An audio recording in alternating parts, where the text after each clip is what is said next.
అగ్నిగుండం గుండా వెళ్ళాము, పొయ్యి గుండా వెళ్ళాము, కష్టం గుండా వెళ్ళాము, బాధ గుండా వెళ్ళాము. అంటే ప్రభువు ఎందుకు అలాగ పంపిస్తాడు అని అంటే మలాకులో చెప్పబడింది. 20 ఏళ్ళ క్రితము మన ఫెలోషిప్ అంటే ఎలాగుండేదంటే ఏమి చెప్పినా గుడ్డికి నమ్మేవాళ్ళు. అబ్బాయి పలానా చదువుతున్నాడు, ఈ అమ్మాయి పలానా చదువుతుంది, ప్రపోజల్ బాగుంటుందండి, ఎస్ బ్రదర్ అని. ఇప్పుడు అట్టుగా ఇప్పుడు దేనికైనా నమ్మడం కష్టం. అందుకని ఎవరితో మాట్లాడాలంటే కష్టం. మీకు కూడా అనుమానం ఉంటుంది కదా, మేము ఎందుకు తొందరగా పోతున్నామని. ఎందుకు పోతున్నామంటే మాట్లాడాలంటే కష్టం, భయం. ఏం భయం? మేమేం దయ్యాలా పిక్కొని తింటామా అంటారు కదా. నోరు ఎవరితో నన్ను ఒక మాట మాట్లాడినాం అనుకో, ఏమంటారు మీరు? బ్రదర్ ఏం మాట్లాడు, చాలా రిజర్వ్డ్గా ఉంటాడు, అంత యాటిట్యూడ్, అట్లా మెయింటైన్ చేస్తున్నారు వాళ్ళు. అంత గర్వం ఏం తగ్గలేదు, పైకి మాత్రం అలా కనిపిస్తారు. సరే, ఒక మాట కాకుండా 2 మాట్లాడినాం అనుకో, మార్క్స్ సువార్తను ఆధారం చేసుకొని మనుష్య కుమారుడు ఏ పరిచయం చేయటానికి పూనుకున్నాడో ఒక 5 విషయాలు మనం నేర్చుకోవటానికి ప్రయత్నం చేస్తాం. మొదటిది మార్క్స్ సువార్త 2వ అధ్యాయం, మార్క్ చాప్టర్ 2 verse 10. మార్క్స్ సువార్త 2వ అధ్యాయము 10వ వచనం. Mark chapter 2 verse 10. అయితే పాపములు క్షమించుటకు భూమి మీద మనుష్య కుమారునికి అధికారం కలదని మీరు తెలుసుకునవలనని వారితో చెప్పి. మనుష్య కుమారుడు చేసే మొదటి పరిచర్య మార్క్స్ సువార్త ప్రకారము ఆయన పాపములు క్షమించే అధికారము, forgiveness of sins. The authority to forgive the sin of the human race is bestowed upon a single person, and that person is Jesus Christ. పాపములు క్షమించే అధికారం ఒకే ఒక మనిషి మీద మాత్రం ఉంది, ఆ వ్యక్తే యేసుక్రీస్తు ప్రభు. మార్క్స్ సువార్త 2వ అధ్యాయం వీళ్ళ కొంతమందికి పరిచయం అనుకుంటా. మీరు అనుమతిస్తే బ్యాక్డ్రాప్ గురించి కొన్ని విషయాలు నేను చెప్పడానికి ప్రయత్నం చేస్తాను. కొన్ని దినములు అయిన తర్వాత మరలా ఆయన కపెర్నహూముకు వచ్చి, అక్కడ ఒక ఇల్లు ఉంది. ఇల్లు పేరు, ఇంటి పేరు తెలియదు, ఇంటి యజమానుని పేరు తెలియదు. బయలుపడితుల అభిప్రాయం ఏంటంటే ఆ ఇల్లు బహుశా ఇద్దరిలో ఎవరిదో ఒకటిది అయిండొచ్చు. ఈ సువార్తికుడైనా మార్కుదైనా అయిండొచ్చు, లేదా పేతుడిదన్నా పేతుడు అంటే వాళ్ళ అత్తాడు అయినా అయిండొచ్చు. మార్క్ అంటే వాళ్ళకి చాలా ధనవంతులు, వాళ్ళకి యెరూషలేములో కూడా ఇల్లు ఉంది. అందుకే అపోస్తల కార్యాలు 12వ అధ్యాయం 12వ వచనంలో వాళ్ళ ఇంట్లోనే పేతురు చెరసాలలో ఉన్నాడు, ప్రార్థన చేస్తూ వచ్చినారు. అంటే వాళ్ళు చేపలు పట్టడానికి కపెర్నహూముకి వచ్చినారు. కపెర్నహూమ్ అంటే అర్థం ఏంటంటే కాపెర్నహూమ్, కాపెర్ ప్లస్ నహూమ్. నహూమ్ అంటే మీకు తెలుసు కదా, మైనర్ ప్రాఫిట్ ఒక ఆయన ఉన్నాడు కదా, యోనా మీకా నహూమ్ అని. నహూమ్ అంటే కంఫర్ట్, ఆదరణ అని అర్థం.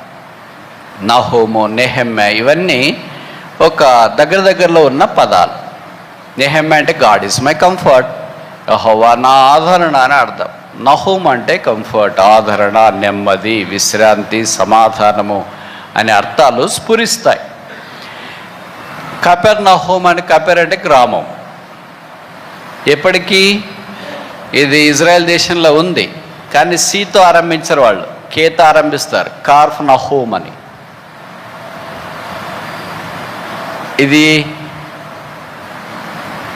ఆదరణ కలిగించే గ్రామం, విలేజ్ ఆఫ్ కంఫర్ట్.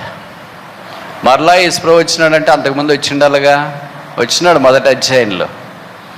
కొన్ని ప్రశ్నలు అడుగుతా, జవాబు చెప్పండి. చెప్పరని మీకు తెలుసు, నాకు కూడా తెలుసు, కానీ అడగడం నాకు తెలుసు. యేసుప్రభు వారి కపెర్నహూముకి ఎన్నిసార్లు వచ్చినాడు ఆయన పరిచర్యలో?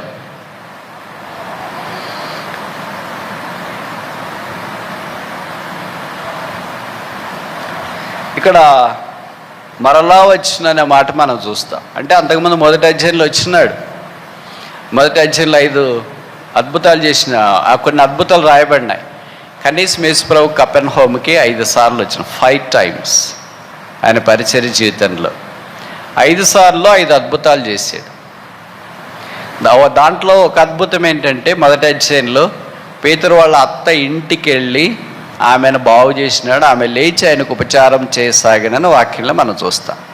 వాళ్ళు కపెర్నహూము రెండింటికి ప్రసిద్ధి. మొదటిది ఏంటంటే అగ్రికల్చర్, వ్యవసాయం అంటే మనలాంటి వ్యవసాయం కాదు. అంటే ఈ కాళేశ్వరం దగ్గర వరేసుకొని బాగుపడింది అని ఆ వ్యవసాయం కాదు. వాళ్ళ వ్యవసాయం వేరే, గోధుమలు, బార్లీ, ఒలివలు ఇలాంటి వాళ్ళు ద్రాక్షయు వాళ్ళు పండిస్తారు ఇశ్రాయేలీ. కానీ కపెర్నహూము దానికి పెట్టింది పేరు. రెండవది చేపలు పట్టడానికి గల్లీ సముద్రం అల్లంత దూరాన్ని ఉంది కదా, అక్కడికి వెళ్ళేవాళ్ళు. కనుక ఇది చేపలు పట్టేవాళ్ళు కూడా ఎక్కువ ఉన్నారు. దాంట్లో మనకు తెలుసు కదా, ఈ ఇద్దరు అంటే రెండు కుటుంబాలు, వీళ్ళిద్దరు బంధువులే. సొలొమి అక్క పిల్లలేమో యాకోబు, యోహాన్లు. మరి యొక్క పిల్లలు అక్కడ మనకు కనిపించరు. కానీ ఇక్కడ పేతురు ఆయన యొక్క సహోదరుడైన ఆంద్రై. కనుక ఈ నలుగురు కపెర్నహూముకి చెందిన వారే. బహుశా యేసు ప్రభు కోర్ డిసైపుల్స్లో ఈ నలుగురే కోర్ టీమ్. కనుక కపెర్నహూముకు మరలా వస్తున్నాడు. ఎందుకంటే ఆ కోర్ టీమ్ని ఆయన తర్వాత సిద్ధం చేసి అపోస్తల కార్యాలు వాడుకోవాలి. అది మనకు తెలియదు. ఏంటి మా ఇంటికే వస్తాడు, మా ఊరికి వస్తాడు, పుట్టుకి 3 ఏళ్ల నుండి మా దగ్గరికి వస్తున్నాడు అని అనుకుంటున్నా. మీరు కోర్ టీం సిద్ధపరచబడాలి ప్రభు కొరకు. అపోస్తల కార్యాలు గాస్పెల్ అకార్డింగ్ టు మార్క్స్ వార్తలోనే లేము. అపోస్తల కార్యాలకు ల్యాండ్ కాబోతున్నా. మార్క్స్ వార్త ఈజ్ ఏ లాంచింగ్ ప్యాడ్, అది ఆరంభించబడే కార్యం. అది వారు గుర్తించలేదేమో, ప్రభువారు దాన్ని గుర్తించినాడు, అక్కడికి వెళ్ళాడు. సరే, ఆ ఇంట్లో ఉన్నాడని తెలిసింది. బైబిల్లో రాయబడింది చాలామంది ఆ ఇంట్లో వచ్చినారంట. ఆయన వారికి వాక్యం బోధించినాడు. ఏం వాక్యం చెప్పినాడో మనకు తెలియదు. యేసుప్రభు సముద్ర తీరమైన వాక్యం చెప్తాడు, సమాజ మందిరమైన వాక్యం చెప్తాడు, కొండ మీదైనా వాక్యం చెప్తాడు, ఇంట్లోనైనా వాక్యం చెప్తాడు, దొనలోనైనా వాక్యం చెప్తాడు. ఆయన ఎక్కడున్న వాక్యమే చెప్తాడు, కానీ రాజకీయాలు ఏం మాట్లాడు, వేరే అనవసరమైన కూడా ఆయన ఏం మాట్లాడు. వాక్యం చెప్తుంటే బైబిల్లో రాయబడింది చాలామంది వచ్చినారంట. ఆ ఇంట వాకిట కూడా స్థలము లేనంత మంది వచ్చినారంట. అంటే వాళ్ళకేం హ్యాండ్ బిల్స్ ఇలే, యూట్యూబ్లో కూడా ఏం ప్రీమియర్ పెట్టలే, అనౌన్స్ చేయలే. సో యేసు ప్రభు నామ ఎంత శక్తి ఉంది చూడండి. మాలాంటి వాళ్ళు మీటింగ్ చెప్తామంటే కింద వచ్చిన వాళ్ళు కూడా బండి స్టాప్ చేసిన వాళ్ళు కూడా స్టార్ట్ చేసుకుని పోతూ ఉంటారు. అన్నీ ఖాళీగా ఉంటాయి మాకు. కానీ యేసు ప్రభు వస్తే అన్ని కిస్సులు ఆడతాయి. కిక్కిరిసిపోయింది, కిటికీలు, వాకిళ్ళు, ఎక్కడ స్థలమే లేదండి. ఆ సందర్భంలోనే ఆ ఊర్లో దాదాపు 3,000 మంది దాకా ఉంటారంట. అప్పట్లో ఒక పక్షవాయు కలిగిన వాడు ఉన్నాడు. అని 4 మనుషులు మోసుకొని పోవాల. ఆ పక్షవాయు కలిగిన వాని పేరు రాయలేదు, మోసుకెళ్ళిన 4 పేర్లు రాయలేదు. ఇంత రద్దీగా ఉంటే ఎవరైనా మోసుకొస్తారండి? ఒకవేళ మనం పిలిచినాం అనుకోండి, 4 సాధారణంగా రారు. మన ఇంట్లోనే 2 పిల్లలు ఉంటే ఇటు ఆడ పట్టుకుందాం రారా బీరువా, లేకపోతే అది ఇదంటే వస్తానని వెళ్ళిపోతారు. ఒకరు వచ్చినప్పుడు ఒకళ్ళు ఉండరు. ఇంక వెళితే అయ్యే పనులు కాదని మనమే ట్రై చేస్తూ ఉంటాం. సో ఇలాగ 4 ఒకేసారి రావడం, వాళ్ళ 4 మోసుకొని వెళ్ళడం, వ్యక్తి బాగుపడాలని వాళ్ళకి ఎంత ఆశ ఉంది చూడండి, ఎంత ఆసక్తి ఉంది చూడండి. ఇంటి దగ్గరికి వచ్చిన తర్వాత స్థలం లేదు. స్థలం లేకపోతే మామూలుగా మనమేమనుకుంటాం, వీళ్ళు మందిరంకి వెళ్తే ఎప్పుడు స్థలమే ఉండదండి, అందుకనే మానేసేవాళ్ళు చాలామంది ఉన్నారు. మన కార్యక్రమాలంటే వాళ్ళకి అంత ఇష్టం ఉండదు. కారణం ఏంటంటే స్థలం ఉండదని. ఇక్కడ కాదులే, వేరే దగ్గర. ఇక్కడ మనుషులు తక్కువ, స్థలం ఎక్కువ. వేరే దగ్గర మనుషులు ఎక్కువ, స్థలం తక్కువ. అర్థమవుతుంది నా తెలుగు మీకు? కనుక 4 ఎవరో నన్నుండొచ్చు కదా. ఏమైనా ఇంకోసారి ఈశ్వరమాన్ ఊరు వచ్చినప్పుడు చూపిస్తాంలే, ఇప్పుడు కుదరట్లేదు, మనం వెళ్ళిపోదామని వెళ్ళిపోవచ్చు కదా. వెళ్ళిపోలే వాళ్ళు. యేసుని వద్దకు ఆయన్ని తీసుకురావాలనుకున్నారు. చూడండి ఆ పదప్రయోగం పరిశుద్ధాత్మ దేవుడు ఎంత అందంగా చేశాడో. మార్క్స్ వార్త 2వ అధ్యాయం ఈ సందర్భంలో మనకు జ్ఞాపకం చేయబడుతుంది. 3వ వచనం, మార్క్ చాప్టర్ 2 verse 3. కొందరు పక్షవాయువు గల ఒక మనిషిని 4 చేత మోయించుకుని ఆయన యొద్దకు they came to a right person at a right time with a right attitude, right passion, right cause. సరైన వ్యక్తి దగ్గరికి సరైన సమయంలో సరైన ఉద్దేశంతో సరైన భారంతో సరైన ఆసక్తితో వచ్చినారు ఈ 4 వ్యక్తులు. ఆయన యొద్దకు వచ్చుడి. అందుకే దాహము గలవారులారా నీళ్ళ యొద్దకు రారండి. మత్తయి 11:28లో చెప్పబడింది, ప్రయాసపడి భారం మోసుకుని సమస్త జనులారా నా యొద్దకు రండి. ఆయన యొద్దకు తప్ప వేరే అంతా ఎక్కడికి వెళ్ళటానికైనా రెడీగా ఉంటారు. ప్రభు అన్నాడు, come on to me, come on to me, come on to me, నా యొద్దకు రండి, నా యొద్దకు రండి, నా యొద్దకు రండి. ఈయనేం రాజకీయ నాయకుడు కాదు, డబ్బున్నోడు కాదు, వ్యవసాయం చేసేవాడు కాదు, కష్టపడేవాడు కాదు, సాయం చేసేవాడు కూడా కాదు. ఆయనకి సాయం చేసుకోలేడు. అలాంటి వాళ్ళకు కూడా ఇసుక కావాలా? మామూలు మనకి ఎలా కావాలా? పాష్, హైఫై, వైఫై ఉండేవాళ్ళు కావాలా? కానీ యేసు ప్రభువుకి ఈ తను తాను మోసుకోలేనోడు, తను ఇంకా 4 మోసుకెళ్తున్నారు, అలాంటి వాడు కూడా యేసు ప్రభువుకి అవసరం. కనుక యేసు ప్రభు దగ్గరికి వచ్చినారు. మనుషులు ఎక్కువ ఉన్నారు కనుక లోపలికి వెళ్ళలేకపోయారు. ఇప్పుడు ఏం చేశారంటే, వాళ్ళకి ఎట్లా ఆలోచన వచ్చిందో తెలియదు, ఒక్క ఐడియా జీవితాన్ని మార్చివేస్తుందని అడ్వర్టైజ్మెంట్ బహుశా వీళ్ళని బట్టి వచ్చిందేమో. అందుకే ఒకళ్ళు చెప్పారు, రే మనం ఇలాగే వెళ్ళట్లేదు, పైన కప్ప తీసేస్తామని. పేదలకి ఒకే ఫ్లోర్ ఉంటుంది, గ్రౌండ్ ఫ్లోర్. బాగా ధనవంతులు, మీలాంటి ధనవంతులు కనుకో పైన రూమ్ కూడా ఉంటుంది. బైబిల్ అవే రాశారు, అప్పర్ రూమ్, మేడగది. యేసు ప్రభువు వారు పస్కా పండగ ఆచరించే దగ్గర గొప్ప మేడగదికి వెళ్ళారు. అలాగే ప్రార్థన చేసింది అపోస్తుల కార్యాలు 1వ అధ్యాయంలో, గొప్ప మేడగది, ఆల్ గ్రేట్ అప్పర్ రూమ్. అపోస్తుల కార్యాలు 12వ అధ్యాయంలో అపోస్తులైన పేతురు ప్రార్థన చేయటానికి చర్మకాడైన సీయోను ఇంటికి వెళ్ళాడు.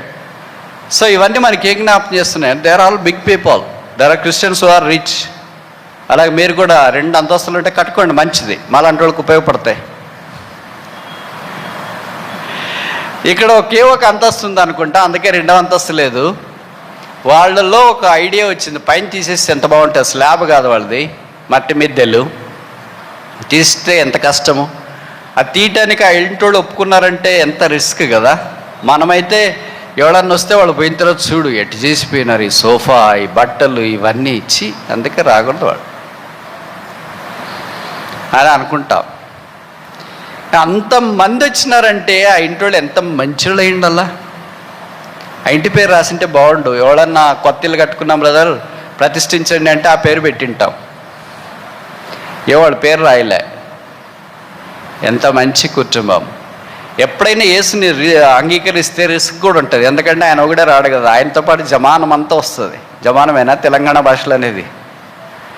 మనుషులందరూ ఉన్నపాటును చేస్తున్నారు, వారందరిని అటెండ్ కావాలంటే ఎంత కష్టం. పైపెచ్చి ఇలాంటి నష్టాలు కూడా ఉంటాయి, సైడ్ లాసెస్ అంటారు వీటిని. పైన అంతా తీసేసిన కరెక్ట్ మంచం బట్టి అంత, ఇల్లే చిన్నగా ఉంటుంది, ఆ మంచం బట్టి అంతా తీస్తే ఇంకా మిగతా ఇల్లు అంతా ఏం కావాలా? అది తీసేటప్పుడు దుమ్మ పడినా ఏం పడినా ఏమనుకుంటారో అని వాళ్ళు ఏమనుకోలేదు. ఇప్పుడు చూడండి 4వ వచనం, మార్క్ చాప్టర్ 2 verse 4.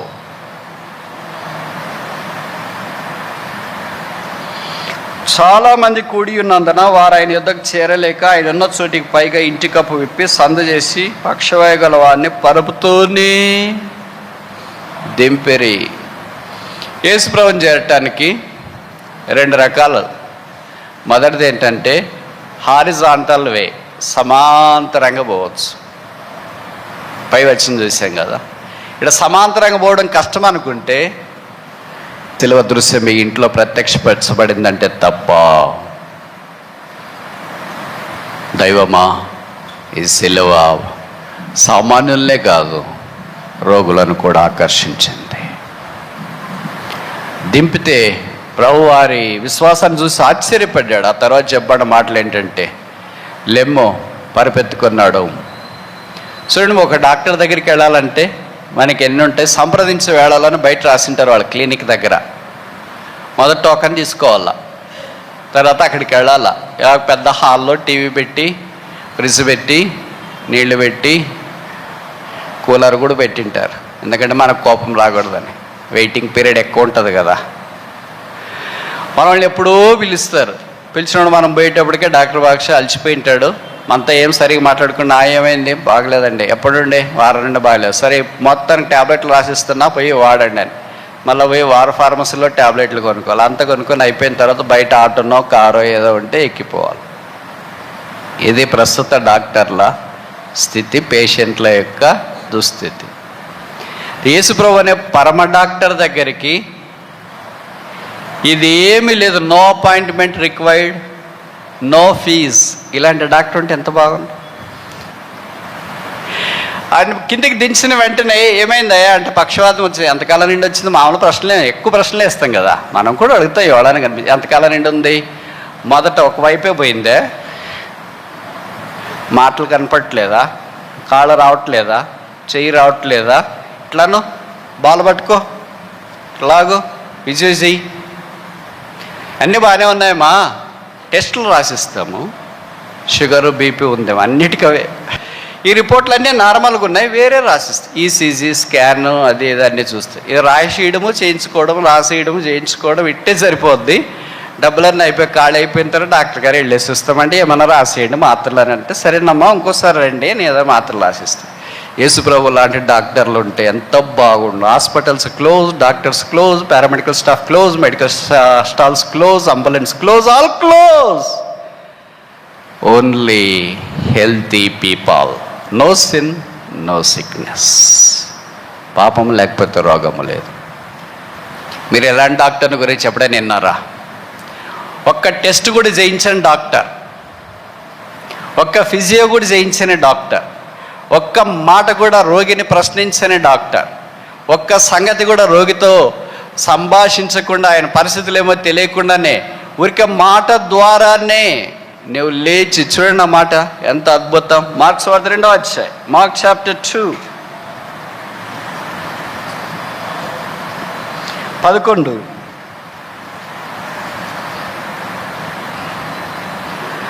పక్షవాయువు గల వాణిని చూచి తాకి కాదు, టెస్టులు చేసి కాదు, వాళ్ళ దగ్గరికి వచ్చి కాదు, ఊపిరిది కాదు, చేయి పెట్టి కాదు, చూచి, ఆయన చూపుల్లో శక్తి, ఆయన కళ్ళల్లో శక్తి చూచి, నీవు లేచి నీ పరుపెత్తుకొని ఇంటికి పొమ్మని నీతో చెప్పుచున్నానను. వెంటనే జవాబు ఎక్కడ? తక్షణమే వాడు లేచి, ఇమ్మీడియట్లీ, వెంటనే అని. మార్కుకు వెంటనే, తక్షణం అంటే చాలా ఇష్టం. అందుకే పదజాలము, పద ప్రయోగం, పద నిఘంటువు, పద సంపద మార్క్స్ వార్తలు విస్తారంగా మనకు కనిపిస్తుంది. తక్షణం అంటే ఇమ్మీడియట్లీ, వెంటనే. ఏం చేశాడు? బైబిల్లో రాయబడింది, వాడు లేచి పరిపెత్తుకొని వారందరి ఎదుట నడిచిపోయిన కనుక వారందరూ విభ్రాంతి నుండి మనం ఇలాంటి కార్యములు ఎన్నడూ చూడలేదని దేవుని మహిమ పరచరి. ఒక వ్యక్తి రక్షణ పొందితే దేవునికి మహిమ. That is the ultimate glory God wants from every one of us. ఆ ఇంటిలో ఒక్క వ్యక్తి యొక్క పాపాలు క్షమించడానికి యేసుప్రభు ఇష్టపడ్డాడు. బైబిల్ సెలవిస్తుంది, ఆ అబ్బాయి రోగం బాగైంది. ఇప్పుడు మంచం ఎక్కడ పోయింది? మోసుకొని వచ్చి నలుగురు ఎక్కడికి వెళ్ళారు? ఇప్పుడు పరిపెత్తుకొని పోతామంటే ఏంటి రేమన్నా లేసి వెళ్తున్నాం, మేమే కదా తీసుకొని వచ్చింది. మాకన్నా కొద్దిగా చెప్పచ్చు కదా. అలాంటి సంతోషం పట్టుకోగలమా? ఇంకా బయలు పండితుల అభిప్రాయం ఏంటంటే, వీళ్ళు మళ్ళా వచ్చి పైన అంతకు తీసేసినారు కదా, అది రిపేర్ చేయించినాడు మనం డబ్బులు పెట్టి. అది బైబిల్లో రాయలేదు, వాళ్ళ హిస్టారికల్ ఇన్ఫర్మేషన్. ఆ సంతోషం పట్టుకోలేని వాడు ఇప్పటిదాకా ఒక రోగం వస్తే ఏ డాక్టర్ దగ్గరికి పోని వాళ్ళు ఉండరు సాధారణంగా. రోగం వచ్చిన తర్వాత చాలామంది దగ్గరికి వెళ్ళింటారు. మొండి రోగమై వదిలేసి ఇంక చేతగాక ఎంతోమంది డాక్టర్ల దగ్గరికి వెళ్ళి, మార్క్స్ వార్తలు రాయబడింది, తిప్పలు పడి ఇంకా బాగా కాదు అనుకుని ఉన్నవాడు ఒక్కసారి బాగా అయిపోతే నమ్మలేకపోయాడు. ఇప్పటిదాకా వాకర్ కూడా తీసుకుని వాష్రూమ్కి వెళ్ళలేడేమో, ఎవరైనా తీసుకెళ్ళాలి, లేకపోతే డైపరు, ఎంత కష్టం అసలు ఊహించుకోలేం. అలాంటి వాడు ఒక్కసారిగా లేచి గంతలేస్తే వెళ్ళిపోయాడు. వారందరూ అది చూచి ఇలాంటి కార్యములు ఎన్నడూ జరగలేదు. యేసు ఎక్కడుంటాడో అక్కడెప్పుడూ జరగని కార్యాలు జరుగుతాయి. ఇంకోసారి చెప్పనా, అదన్నీ మీకు బాగా జరుగుతాయి. యేసున్న దగ్గర విభ్రాంతి కలిగించే కార్యాలు, ఐ విల్ డూ మార్వల్స్ అని యేసుప్రభు అన్నాడు. నేను అద్భుతాలు చేస్తా, ఏ జనము మధ్య చేయబడిన అద్భుతాలు చేస్తా. ఎవరు ఊహించలేదు, ఇంట్లో వాళ్ళు ఊహించలేదు, కపెర్నహూములో వాళ్ళు ఊహించలేదు, పేతురు ఇరుగు పొరుగు కూడా ఎవరు ఊహించలేదు. కానీ ప్రభు అద్భుతాలు చేశాడు. భోజనం చేయడానికి అసలే కాదు, అద్భుతాలు చూడటానికి కాదు, తప్పులు పట్టడానికి. వాళ్ళ పాపులు క్షమించడానికి ఈయనకేం అధికారం ఉంది? క్షమించినోడికి ఫీలింగ్ ఏమీ లేదు, క్షమించిన ఆయనకి ఏం లేదు. మధ్యలో మీకెంత కానీ, మధ్యలో వాళ్ళకే కదా ఎక్కువ. అందుకే వీళ్ళకేమి ఇబ్బంది? క్షమించాయని క్షమించినాడు, క్షమించబడినవాడు క్షమించబడ్డాడు. వాడు పరుగులు తీస్తున్నాడు, ఎంతో సంతోషంతో కేకలేస్తున్నాడు. ప్రజలంతా చూసి దేవుని మహింపరుస్తున్నారు. వీళ్ళకి శాస్త్రులకు మాత్రం మహింపరిచేది ఇష్టం లేదు. వాళ్ళు అందుకే ప్రశ్నించడం ఆరంభించిన. A very unwanted question is the spirit of Pharisee and scribe. అనవసరమైన ప్రతి ప్రశ్న శాస్త్రుల యొక్క పరిశీలి యొక్క ఆత్మ. చూడండి ఆ మాట రాశారు 2వ అధ్యాయం, మార్కు సువార్త 2వ అధ్యాయం 6వ వచనం. Mark chapter 2 verse 6. శాస్త్రుల్లో కొందరు అక్కడ కూర్చుండి ఉండేరి. వారు, ఇతడు ఇట్లెందుకు చెప్పుచున్నాడు? దేవదూషణ చేయించున్నాడు కదా, దేవుడొక్కడే తప్ప పాపం క్షమించగలవాడు ఎవడని తమ హృదయములలో. ఇదే పనే, మా పాపాలు క్షమించి ప్రభు అని పోయింటే ఎంత బాగుండు. అలాగనుకోరు శాస్త్రుల పరిశీలు. వేరే వాళ్ళు క్షమించబడితే పాపాలు క్షమించబడి చాలా సంతోషంగా ఉన్నారు అని దేవుని మహింపరచరు. వాళ్ళ పాపాలు క్షమాపణ కోరారు, వేరే వారి పాప క్షమాపణ పొందినప్పుడు సంతోషించరు. పైపెచ్చు ఈయనెవరు, ఈయనకేమంట అధికారం ఎవరు ఇచ్చినారు, ఎందుకు ఇలాగ చేస్తున్నాడు అనే ప్రశ్నలు వారి హృదయంలో వచ్చినాయి. అసలు మీరెవరు? మీరు ఆలోచించుకోమని ఎవరు చెప్పారు? మీకెవరు అధికారం ఇచ్చినారు? మిమ్మల్ని గురించి ఎవరు మాట్లాడమన్నారు?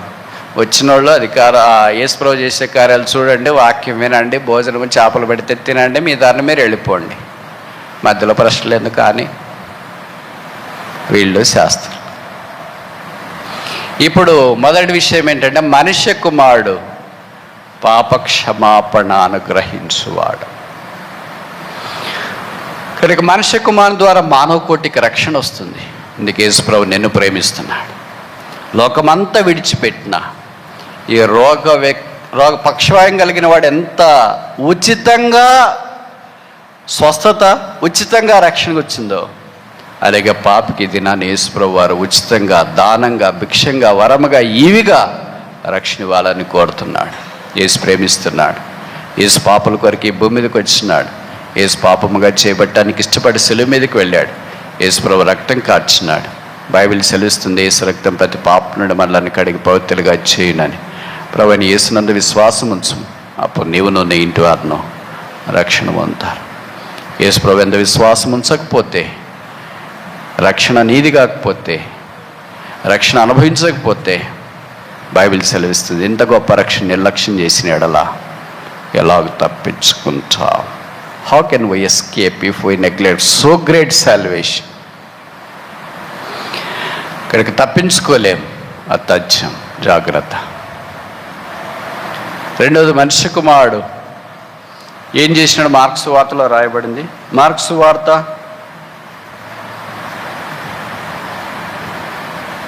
10వ అధ్యాయం, మార్క్ చాప్టర్ 10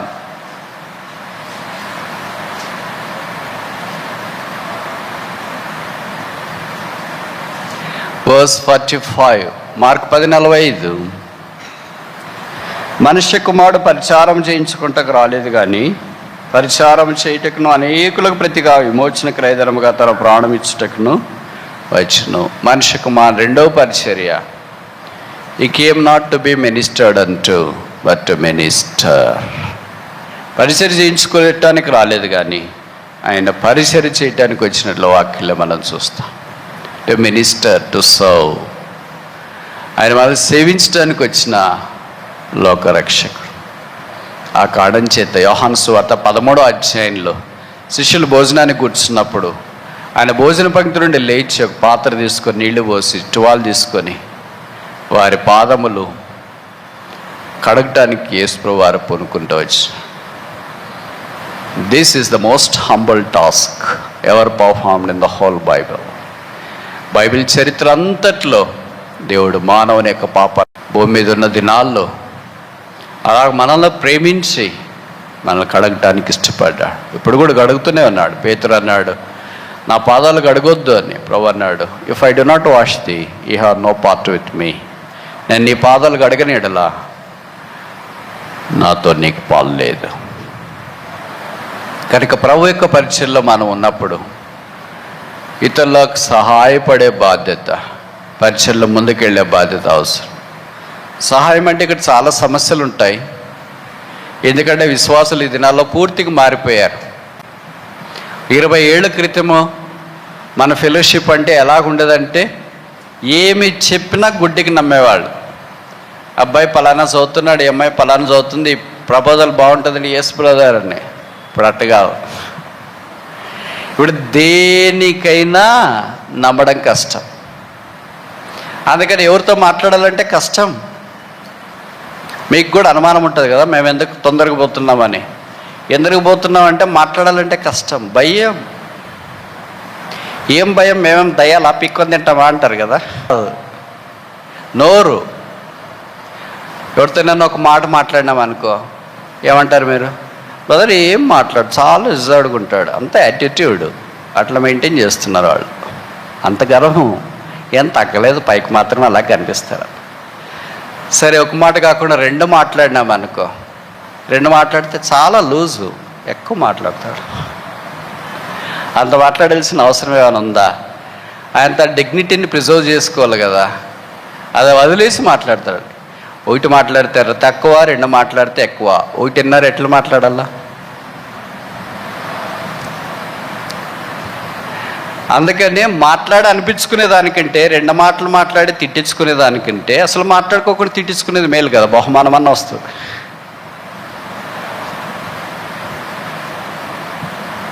అందుకని ఎవరితో మాట్లాడాలని ఇదే భయమే. ఎందుకంటే వాళ్ళు చెప్పేది ఒకటి, వాస్తవంగా ఒకటి ఉంటుంది. ప్రజలు ఇంటిగ్రిటీని, యథార్థతని కోల్పోయారు.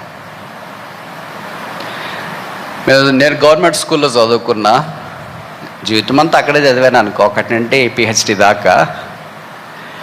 ఆ స్కూల్లో అది 6వ తరగతి నుండి మేమున్నప్పుడు ఇంటర్మీడియట్ దాకా ఉండేది, స్కూల్ ప్లస్ జూనియర్ కాలేజ్.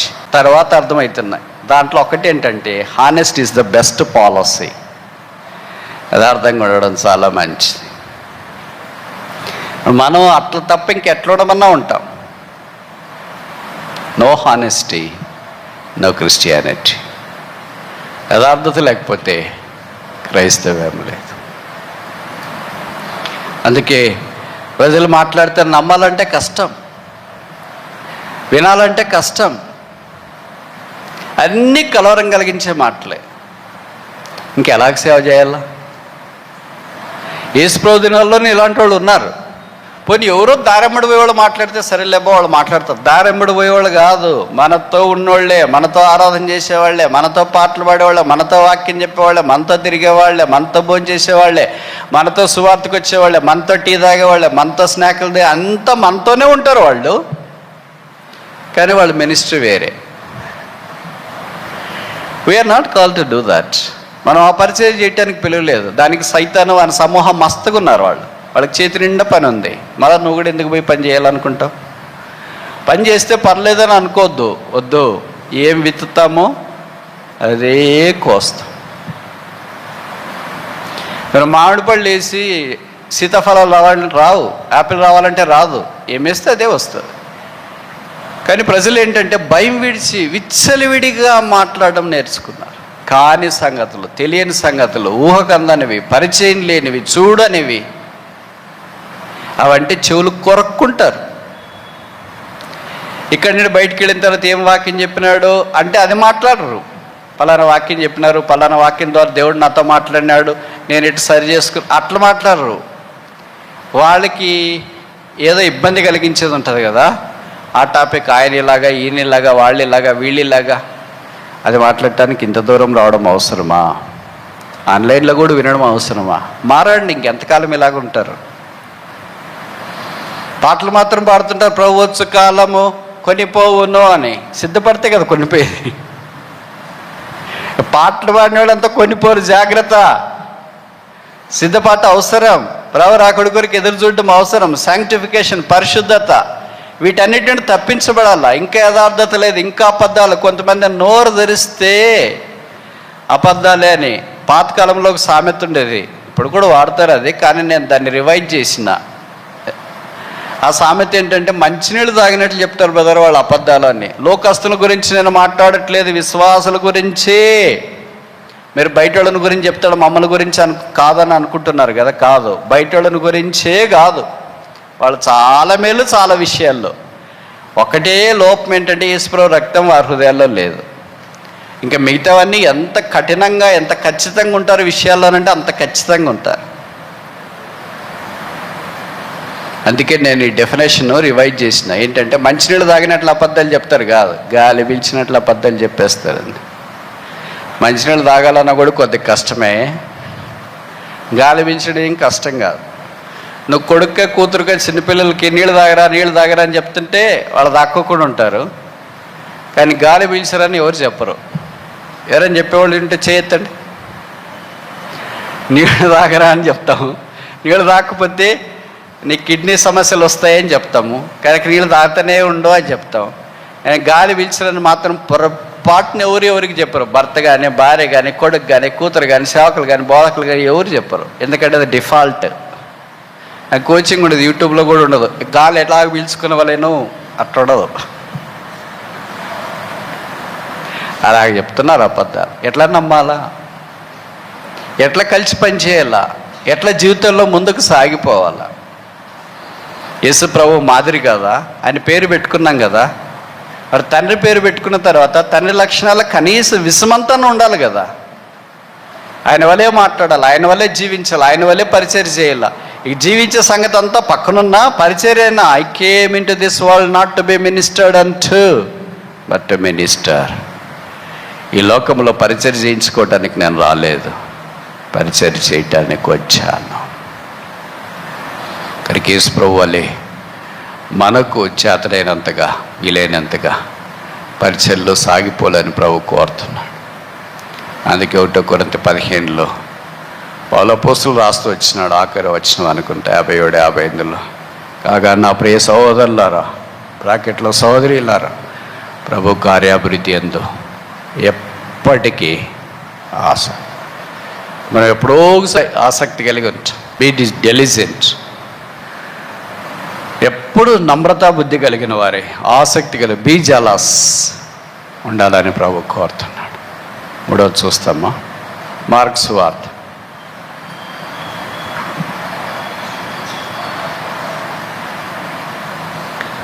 14వ అధ్యాయం, Mark chapter 14 verse 41. Suffering the son of man, అప్పగించబడుట. ప్రభు తను అప్పగించుకున్నాడు, ఆయన ఎవరు అప్పగించలేరు. లేఖనం నెరవేరినట్లు యూదా ఇస్కరియోతు వాళ్ళతో కొద్దిగా డబ్బులు తీసుకొని ముద్ద పెట్టుకుని యేసుని అప్పగించినాడు. తను తానే అప్పగించుకున్నాడు. ఆయన దగ్గరికి వచ్చినారు డ్యూటీలు సామాగ్రి అంతా తీసుకుని రాత్రిపూట. ఆ యేసు ఎవరు, నజరేయుడు ఎవరు అంటే ప్రభు అన్నాడు, ఇట్స్ మీ, నేనే. బైబిల్లో రాయబడింది, వారు వెనకకు తగ్గి పడిపోయారు. తను ఆయన అప్పగించుకోవడానికి ఇష్టపడ్డాడు. He was willing to pass through the furnace of suffering, శ్రమల మార్గంలో వెళ్ళటానికి ఆయన ఇష్టపడ్డాడు.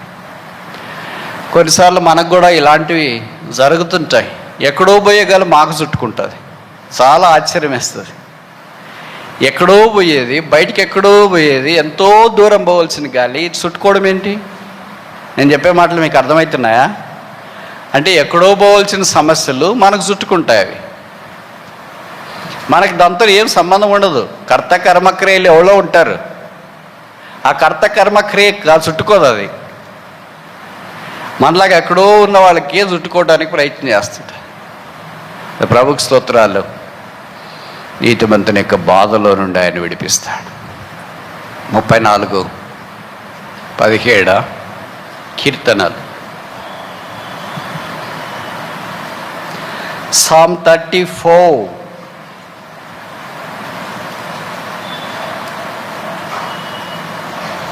19:19. నీతిమంతునికి కలుగు ఆపదలు అనేకములు, వాటన్నిటిలో నుండి యెహోవాన్ని విడిపించును. నేను చాలాసార్లు అనుకుంటా, ఎందుకు అవి రావాలా, మళ్ళీ ఎందుకు విడిపించాలా, డబుల్ పని ఎందుకు, రాకుండా ఉంటేనే అయిపోయి కదా, విడిపించే పని కూడా ఉండదు కదా అని. వచ్చిన తర్వాత మానసికంగా కురింగిపోయి నిద్ర పట్టుకుని అన్నం కాకుండా షుగర్ ఎక్కువై బీపీ ఎక్కువై హాస్పిటల్కి పోయి టెస్టులు చేయించుకొని ఏం లేదన్న తర్వాత విటమిన్స్ డీలు ఏదో తీసుకొని ఇంట్లో ఉన్నప్పుడు విడుదల వస్తే అబ్బా విడుదల వచ్చింది, కానీ ఎంత ఫర్నేస్ అంటే అగ్నిగుండం గుండా వెళ్ళాము, పొయ్యి గుండా వెళ్ళాము, కష్టం గుండా వెళ్ళాము, బాధ గుండా వెళ్ళాము. అంటే ప్రభు ఎందుకు అలాగ పంపిస్తాడు అని అంటే మలాకులో చెప్పబడింది, ఆయన ఒక గోల్డ్ స్మిత్ వల్లే దగ్గర కూర్చొని కొలిమి దగ్గర సువర్ణములో ఇంప్యూరిటీస్ ఉంటాయి కదా, అంటే స్వచ్ఛత రావటానికి స్వచ్ఛతను తగ్గించే ఇంప్యూరిటీస్ దాంట్లో ఉంటాయి. వాటన్నిటినీ కరిగించి ప్యూర్ 24 క్యారెట్ గోల్డ్, ₹1,00,000 దాటింది కదా. మీరు చాలామంది సంతోషపడుతున్నారు, మేము అప్పుడు కొనిందే చాలా మంచిదైంది బ్రదర్, బిస్కెట్లు కొన్నాము, ఇప్పుడు పనికి వస్తుంది, 1,00,000 దాటింది అని. 60-70 వేలు ఉండేది. నేను ఎప్పుడో విన్నప్పుడు, నాకు పిల్లోడికి ఉన్నప్పుడు 30 వేలు ఉండేది 10 గ్రాములు ఒక తలం. అలాంటిది అబ్నార్మల్ రైజ్. ఆ లోహానికి ఉన్న విలువ అంత గొప్ప. ప్రభు మనల్ని కూడా శుద్ధ సువర్ణము అంటారు తెలుగులో, ప్యూర్ గోల్డ్, అలాగ చేయాలని ఆయన కోరుతున్నాడు. మనకు బైబిల్లో మొదట కనిపించే మెటల్ కూడా అదే, బంగారం. ఆ దేశమందు బంగారం ఉన్నది. కొత్త నిబంధనలో మొదట కనిపించే మెటల్ కూడా అదే. 2వ అధ్యాయంలో తూర్పు దేశ జ్ఞానులు 10-11 వచనాల్లో చూస్తే, వారు ఆ నక్షత్రమును చూసి అత్యానందభర్తల ఇంటిలోనికి వెళ్ళి ఆ శిశువును చూచి సాగిలిపడి ఆయనకి సాంబ్రాణి బోళము బంగారం కానుకలుగా ఇచ్చు. బంగారం దైవత్వాన్ని జ్ఞాపకం చేస్తుంది. మనమంతా అలాగుండాలని దేవుని యొక్క ఉద్దేశం. మనమేమో ఆత్మ సంబంధమైన బంగారం కాకుండా భౌతికమైన బంగారం మీద మనసు పెట్టి, అందుకనే మనం ఎవరన్నా బాగా పరిచయమైన వాళ్ళని, కొడుకుని, కూతుర్ని, భార్యని, భర్తని, ఇంకా ఎలాగో బంగారం లేదని కదా అని వాళ్ళనే పిలుస్తుంది. బంగారు కొండ నాయన, నువ్వు ఒరిజినల్ది లేదు కదా, మరి ఇంకేం చేస్తారు, అందుకే సబ్స్టిట్యూట్ పెట్టుకున్నారు. దీన్ని లోకంలో ఏమంటారంటే ఇమిటేషన్ జ్యువెలరీ అంటారు. అంటే రోల్డ్ గోల్డ్, పాతకాలంలో రోల్డ్ గోల్డ్ అనేవాళ్ళు బంగారం మాదిరే కనిపిస్తుంది. పెళ్ళిళ్ళకి పోయేవాళ్ళు సామాన్యమైన వాళ్ళకి ఇన్నిని తగిలించుకొని పోతారు. అబ్బా వీళ్ళని చూస్తే సామాన్యంగా ఉన్నారు, ఇన్నిని ఎలాగ తగిలించుకొని వచ్చిన పక్కన వాళ్ళు అడిగితే ఏం లేదు, రోల్డ్ గోల్డ్ కొనుక్కొని వచ్చుకున్నారు. Rolled gold believers, not pure gold believers. మనం ఏ టైప్ ఆఫ్ బిలీవర్స్? రోల్డ్ గోల్డా, ప్యూర్ గోల్డా? నో గోల్డా. యేసుక్రీస్తు ప్రభు యొక్క ఆ మార్గము, మనలో ఉన్న మస్ట్ మలినము అంతటినీ శుభ్రం చేసి స్వచ్ఛ సువర్ణం వల్ల అమూల్యమైన మీ విశ్వాసం అగ్ని పరీక్షల గుండా వెళ్ళినప్పుడు అది కాల్చివేయబడి అపరిశుద్ధత అంతా, ఇంప్యూరిటీస్ అంతా శుద్ధ సువర్ణముగా చేయబడుతుంది. Everything that belongs to God is pure. ఆయనకి ప్యూర్ గోల్డ్, ఆయనకి సంబంధించినంతా బైబిల్లో హృదయ శుద్ధి గలవారు దాన్ని blessed are they that have pure in, వారు హృదయమందు శుద్ధి కలిగిన వారు ధన్యులు. 4వ చూస్తామా, లూకాసు వార్త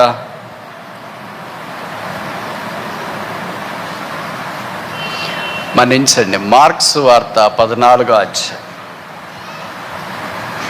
21. Mark chapter 14 verse 21.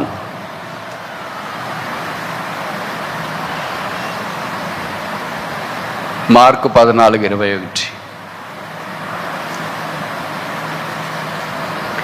నిజముగా మనుష్య కుమారుడు ఆయన గురించి వ్రాయబడినట్లు పోతున్నాడు. అయితే ఎవరి చేత మనుష్య కుమారుడు అప్పగించబడుతున్నాడు, ఆ మనుష్యునికి శ్రమ, బెట్రాయల్ ఆఫ్ ద మ్యాన్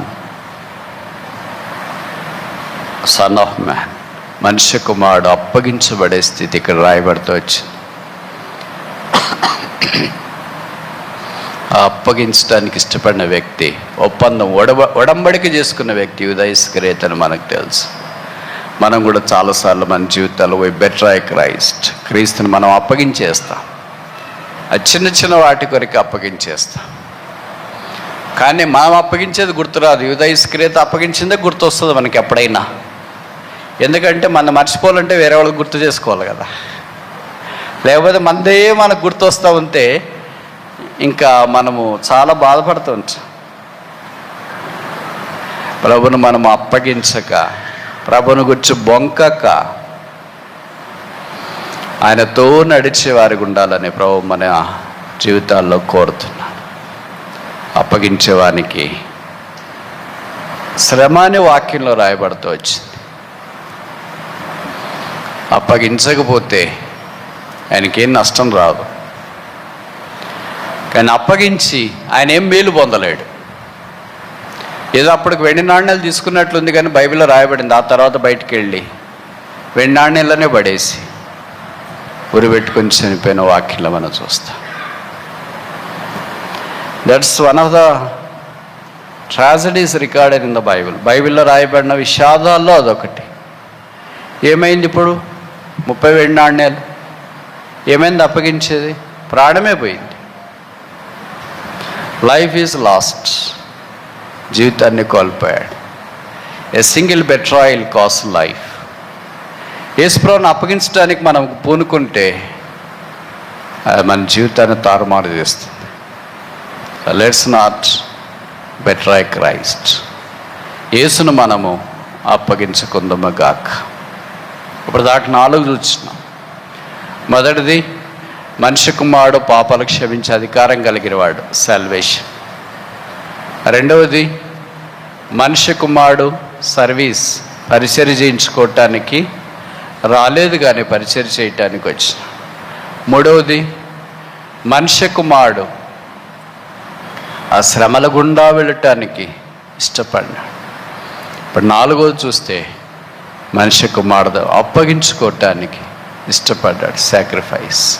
5వది ఆఖరి చూసి ముగిస్తామా? మార్కు సువార్త 13:26. Mark chapter 13:26. అప్పుడు మనిషి కుమారుడు మహాప్రభావంతోనూ మహిమతోనూ మేఘారూఢుడై వచ్చుట చూచెదరు. Praise the Lord. The conclusion is fabulous. ముగింపు